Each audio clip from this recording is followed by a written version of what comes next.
Hey guys! So guess what? Last week I chatted with a couple of the voice actors from the Casagrandes. That's one of my kids' favorite shows. So this was really super exciting to do. I got to chat with Sumalee Montano, who voices Maria, the mother in the Casagrandes, as well as Sonia Manzano, who voices Rosa, the grandmother in this series. But before we get into that and before you guys check that out, I would love it if you would hit that subscribe button. Of course, if you want to get more videos like this, you can hit that notification bell because you don't want to miss them. And be sure to give me a thumbs up too. That would be great. All right, let's check out this interview. Hey, Tessa from Mama's Geeky here. Thank you so much for stopping by my YouTube channel. Hello. Thanks for taking the time today. I really appreciate it. My family loves this show, but I guess this really is for both of you. We can start with Sonia. I want to know how you got involved in the Casagrandes. Well, I was being at the right place at the right time. I was happy that they called me and they offered me the role, and I happily accepted. And I love being a Puerto Rican on this Mexican centric show and having my Puerto Rican Spanish tweaked so that it sounds Mexican American. And how did you get involved? For me, it was more of like the traditional process of auditioning. I got the audition from my agent and, kind of put my heart and soul into the audition and then got the call that I got it. And I was so thrilled because this was my first show on Nickelodeon. Oh, wow. Awesome. Well, you do a great job. Both of you do. So it's funny you talk about families, and obviously this show is all about families. It's one that my kids love, but so do their cousins. So we actually have been watching it on Zoom with them since we can't actually see them because of these times right now, which has been a lot of fun. And I think that it's really important for kids. They're getting a lot of good messages from this. But I want to know, and we can start with you, Sumalee, what message do you want families to take away from this show? There are so many. I mean, the thing that strikes me about the show that I love the most is it's such a celebration of multiculturalism. It focuses on a Latino family and it centers them, which, like Sonia said earlier, like we need that representation matters. We we can have we there's we can't have enough of that, Mhm. especially in America in our times. And I think when I sit down with my son, that's the thing that I want him to see is the celebration of the multiculturalism. I mean, all of their neighbors and, you know, everyone brings a different color and flavor to it. And I think America is a multicultural treasure. And that's what the show really celebrates. Yeah. I just like to add that in this COVID time when people are saying like, what should we tell our kids and and I always say, tell them, you can't tell them that it's going to be fine, that it's going to be over, that they shouldn't worry about it because they'll see right through you. They'll know that we don't know that it's all kind of, oh, I don't know what to do. This is kind of a changing times. But if you say that to your kid, we're in it together. Like this family is in it. Whatever this family does that we uh, depict, they're doing it together. So I think that's what I would want kids to take away from that. Whatever happens, you're not alone. Because kids think that they're alone in issues. They never assume that everybody's going through it.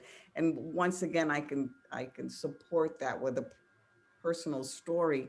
I remember we didn't have a lot of money when I was a kid, and I remember asking my mother why she had to go to work because I assumed she just didn't want to be around the house. And she said to me, if I didn't, she said, I would love to stay home with you more than anything. But if I did that, we couldn't make ends meet. Well, all of a sudden I felt like, oh, I'm in it. I got this. I can take care of myself. I can help. And, I felt good that she had confided in me and I was in the family, how we're going to work this out together. And I think that this family doesn't make a move without each other in the Casagrande family. So that would be something I would hope kids take away. I'm not alone. I've got an army that feels the same way I do. Oh, that's great. Thank you. Hi, everyone. My question is for Sonia. And I was wondering, this is it's a show about, you know, inclusion, on the screen, there's very much about inclusion. And as a mother, I wanted to know personally how you feel about that. Well, of course, I'm thrilled. You can't have enough inclusion. I have a personal story with that. I was raised in the Bronx and I watched a lot of television as a kid at a time when there were no people of color on television at all. At all. If you saw a person of color on television, you would call the neighbors. So I really felt I wondered how I was gonna contribute to a society that didn't see me. I was invisible. I mean, what job was I gonna have? I didn't see teachers or bus drivers or anything. So I think if you don't see it, you can't be it. And you have to, even though the characters, of course, in Casagrandes are broad, people do have little snippets. Oh, I know what that is. I know what that chancleta is, or that flan is, that a Spanish food. So certainly I can tell you how important it is to see yourself reflected in the media. Are there any aspects, and this question's for both of you, of your character that you guys can relate to? Oh, sorry. I'll go while Sonia gets that. Thank you. There are so many aspects of my character that I relate to that it's like I don't know where to start. So I was raised by a single mom, and that obviously is the same as Maria, my character. I grew up in a house with multi-generations as well. We lived with my grandmother, and my auntie, and my, just down the street was, my other aunt and uncle and all my cousins. So I think I very much connect with that aspect. And then just having these huge family gatherings with tons of food and lots of laughter.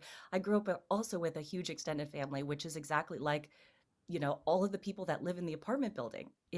That's the multicultural extended family that, that I grew up with, that, that is in the Casagrandes as well. Yeah, I think, I mean, I even had a parrot growing up. Literally, like, there's so many things. Well, I guess now that you say that, Sumalee, I think that the extended family is something that I relate to. We had, we lived on blocks in the Bronx, right close to each other, but there was no social life other than the family. Like on Friday nights, your cousins came over, or you went over to the cousin's house, and that was how. So it was play and work at the same time. We were always together, and that's probably something that kids aren't doing too much these days that live in extended families. So I think that's a lovely thing that the Casagrandes are upholding. And of course, there's the focus on food is is major, and I think that that's a nice quality. That's a nice trait to even in times of trouble, you want to eat because it calms you down. And I'm going to make this really way out connection with the Godfather movies.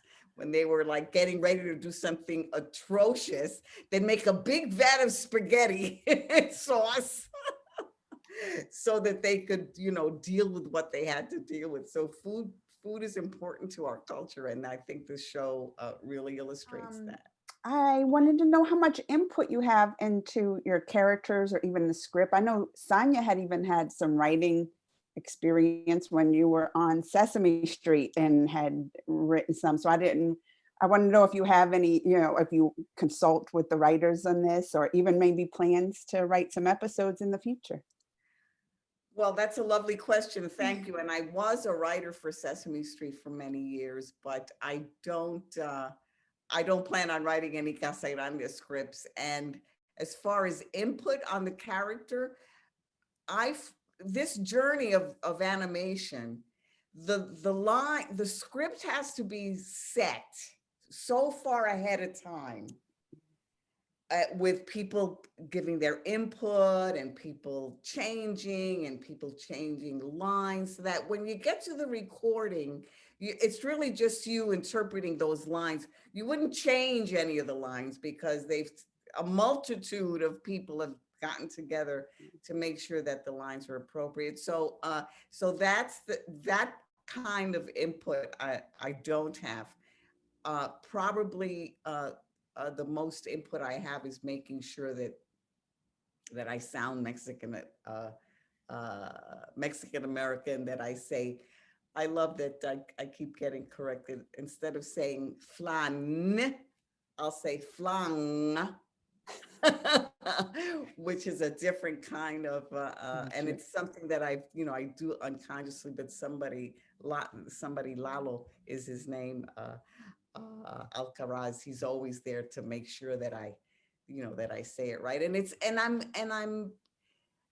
I'm pleased about it, because so many times we're all Latinos are put together in one group, and we all sound the same. We all, use the same words, and that's not true. So this show is being mindful of that.